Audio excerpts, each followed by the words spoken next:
അദ്ധ്യായം 8 ജലപ്രളയത്തിന്റെ അന്ത്യം. നോഹയെയും പെട്ടകത്തിലുണ്ടായിരുന്ന എല്ലാ ജീവജാലങ്ങളെയും കന്നുകാലികളെയും ദൈവം ഓർത്തു. 2 അവിടുന്ന് ഭൂമിയിൽ കാറ്റുവീശി വെള്ളമിറങ്ങി. അഗാധങ്ങളിലെ ഉറവകൾ നിലച്ചു. ആകാശത്തിന്റെ ജാലകങ്ങൾ അടഞ്ഞു. മഴ നിലക്കുകയും ചെയ്തു. 3 ജലം പിൻവാങ്ങിക്കൊണ്ടിരുന്നു. 150 ദിവസം കഴിഞ്ഞപ്പോൾ വെള്ളം വളരെ കുറഞ്ഞു. 4 ഏഴാം മാസം 17-ാം ദിവസം പെട്ടകം അറാറാത്ത് പർവ്വതത്തിൽ ഉറച്ചു.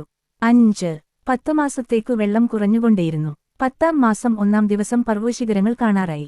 6 40 ദിവസം കഴിഞ്ഞപ്പോൾ നോഹ പെട്ടകത്തിൽ താനുണ്ടാക്കിയിരുന്ന കിളിവാതിൽ തുറന്ന്. 7 ഒരു മലങ്കാക്കയെ പുറത്തുവിട്ടു. വെള്ളം വറ്റുവോളം അത് അങ്ങുമിങ്ങും പറന്നു നടന്നു. ഭൂമിയിൽ നിന്ന് വെള്ളമിറങ്ങിയോ എന്നറിയാൻ അവൻ ഒരു പ്രാവിനെയും വിട്ടു. കാലുകുത്താൻ ഇടം കാണാതെ പ്രാവു പെട്ടകത്തിലേക്ക് തന്നെ തിരിച്ചുവന്നു. ഭൂമുഖത്തെല്ലാം അപ്പോഴും വെള്ളമുണ്ടായിരുന്നു. അവൻ കൈനീട്ടി പ്രാവിനെ പിടിച്ചു പെട്ടകത്തിലാക്കി. 10 7 ദിവസം കൂടി കാത്തിട്ട് വീണ്ടും അവൻ പ്രാവിനെ പെട്ടകത്തിനു പുറത്തുവിട്ടു.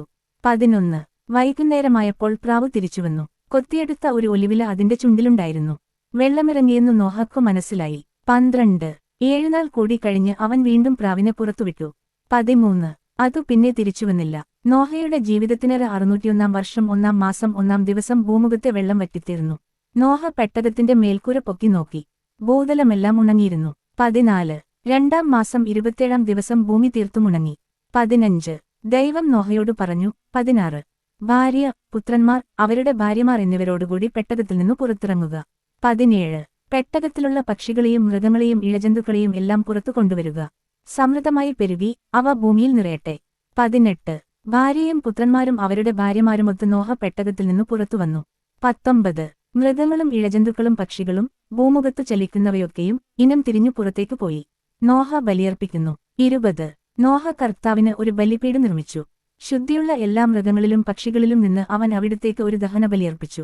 21 ആ ഹൃദ്യമായ ഗന്ധം ആസ്വദിച്ചപ്പോൾ കർത്താവ് പ്രസാദിച്ചരുളി, മനുഷ്യൻ കാരണം ഭൂമിയെ ഇനിയൊരിക്കലും ഞാൻ ശപിക്കുകയില്ല, എന്തെന്നാൽ തുടക്കം മുതലേ അവൻ അന്തരംഗം തിന്മയിലേക്ക് ചാഞ്ഞിരിക്കയാണ്. ഇപ്പോൾ ചെയ്തതുപോലെ ജീവജാലങ്ങളെയെല്ലാം ഇനിയൊരിക്കലും ഞാൻ നശിപ്പിക്കുകയില്ല. 22 ഭൂമിയുള്ളിടത്തോളം കാലം വിതയും കൊയ്ത്തും ചൂടും തണുപ്പും വേനലും വർഷവും രാവും പകലും നിലക്കുകയില്ല.